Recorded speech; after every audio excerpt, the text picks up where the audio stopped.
Yo guys, what is going on? Insanity coming back at you today with another Division 2 video. Yes, I know I'm going to be sitting here talking a little bit about the Division 2, but more importantly, we're here in the Division 1.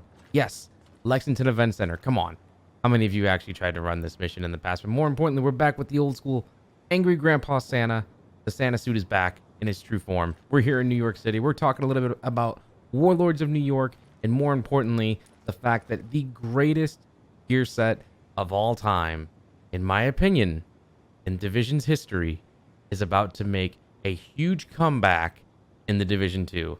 And I'm talking about Striker. As you can see here, I do have the full 6-piece classified Striker set running here on my main character in the Division 1. Yes, like I said, everything looks so odd, right? It feels like we're so out of place looking at all of this right now, but I'm just going to go ahead and open this up so you guys can go ahead and have a quick little refresher of the Striker's gear set here. And yeah, we're just going to go ahead and go straight through it. All right. So Striker's Battlegear, of course, was a full 6-piece set. And this was once they decided to go ahead and start adding in the 6-piece classified sets to give you that full 6-piece bonus. And I'm going to go ahead and compare this to the brand new Striker 2.0, Striker Battlegear, whatever you want to call it.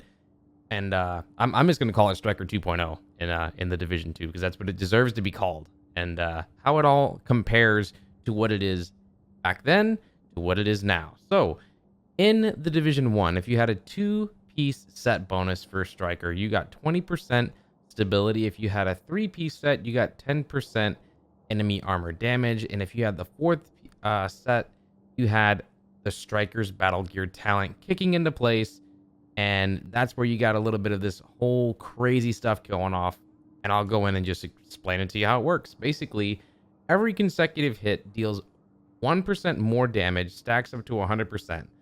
Missing shots drops bonus by 2%. Bonus is reduced by 1% every second.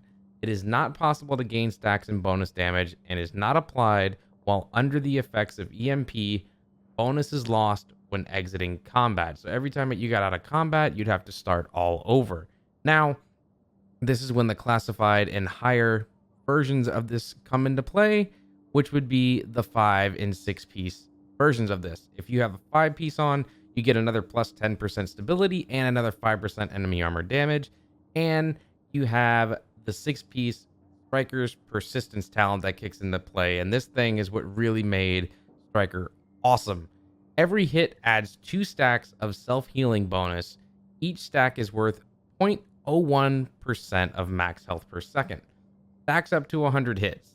This bonus is increased by 0.05 per stack for every 3,000 stamina. So this is where having that 6,000 stamina was really important in the Division 1.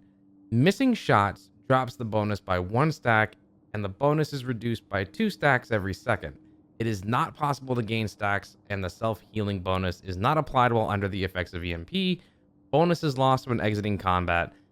While in the dark zone, last stand or skirmish, each hit only adds 1 stack instead of 2, and the healing rate is reduced so that it's not completely overpowered in PvP situations. So yeah, you also get improved Striker's Battlegear. That's another talent you got with the 6-piece here. Increased hit increases bonus damage from Striker's Battlegear by an additional 1%. Missing shots drops the bonus damage from Striker's Battlegear by 1%, and the bonus is reduced by 2% every second. While in the Dark Zone, last stand or skirmish, additional 1% bonus damage is not applied. And that is Striker's Battlegear from the Division 1.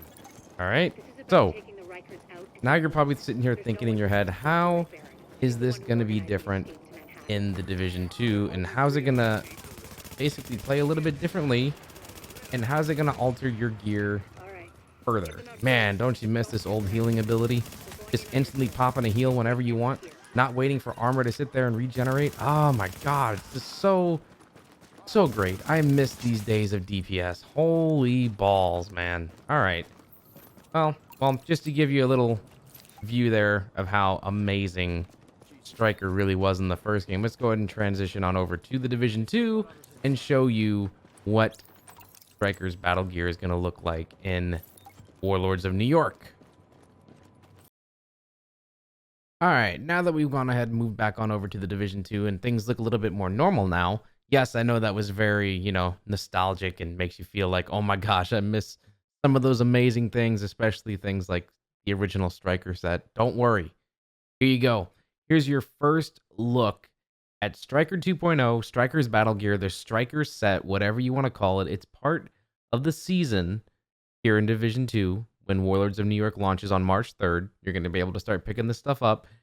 Starting with the two-piece bonus, you're going to have plus 15% weapon handling. Well, that's already different right there.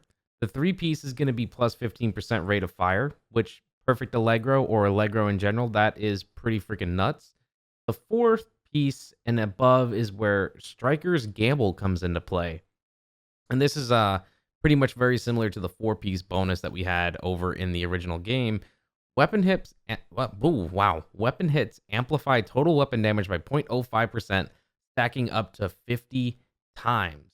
So just do your little bit of math there for a second. If you're doing 0.5 times 50, yeah, you're gonna get what? Another 25% weapon damage. So if you're running anything, it's gonna go ahead and give you a nice little bump of 10, 15 on top of whatever backpack you might be running with weapon damage right then and there.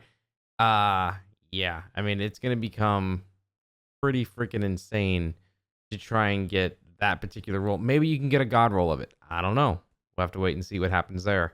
Not including any mods that you go on and put on any of these pieces to give you additional weapon stuff there. If you're using a Fenris backpack with this, I mean, you could always try and get that 10% assault rifle damage to go with it to try and do maximum damage with that. But let's continue on. Let's not even stop here, because what is really, really interesting is you have to make sure you're using the chest piece talent, right? Increase max stacks for Striker Gamble from 50 to 100. So right there, you're automatically going to be able to jump up from 25% weapon damage to 50% weapon damage. All right, so that is huge right there alone. Then, of course, you got the backpack talent, which is risk management. So if you can go ahead and try and make this how you want to try and make it, decreases stacks on the missed shots for Striker's Gamble from 3 to 2. Now, in my opinion, the backpack talent isn't worth it really hanging on to. I would just go ahead and take the backpack off, use a mask of your choice, use a backpack of your choice to go ahead and get a talent that you want and the certain type of attributes maybe on those two particular pieces, and roll with a chest piece, gloves, holster, and knee pads on Striker to get the 4-piece bonus, still get the chest piece talent, which is the most important one, and just X out the backpack talent altogether, because it almost makes you feel that you don't need the backpack talent. Just getting that little 1% or that, the amount of stacks lost from 3 to 2, it's just not worth it. I mean, you're giving up so much not being able to get an additional talent of some kind on your backpack, which I think is way more beneficial for build variety and also survivability and perhaps even doing maximum damage. I mean, that's the other thing you have to put into account there. But yeah, I mean, that's pretty much everything I can go ahead and try and put into one little video here for you guys. Striker is going to be available on launch day in Warlords of New York, and it is going to be absolutely incredible to try and build this set. As quickly as I want to try and get all the pieces to go ahead and do a 4-piece set for this, I kind of hope I get to level 40 first, only so that I don't have to try and regrind for those pieces, unless I can get the blueprints for them rather quickly. But I doubt that's going to be the situation. Anyways, guys, be sure to go ahead and sign off in the comments down below. I know that you also saw the little graphic there for system corruption. There's been a lot of other YouTubers covering that in the past week or so, and I'm not going to cover that. Striker is what was most important to me. Hell, I used a Striker emote in my YouTube chat for the longest time because I've always loved this particular gear set. It's been my favorite gear set. I'm so happy to see it come back. Sign off in the comments if you're excited, and if you want to see any other additional OG Division 1 gear sets make a return, maybe Tactician, for all you sticky bomb people out there. I don't know. We'll have to wait and see. Anywho, like if you haven't, sub if you're new. Warlords of New York is coming out in less than a week, and let me tell you, I feel like I'm just waiting and watching paint dry, waiting for this thing to come out. I'm so excited. Striker is back, and I couldn't be happier. The only thing that could be better than this for me right now is if they bring back a full Santa suit. I'm Insanity. I'll see you next time. Peace out.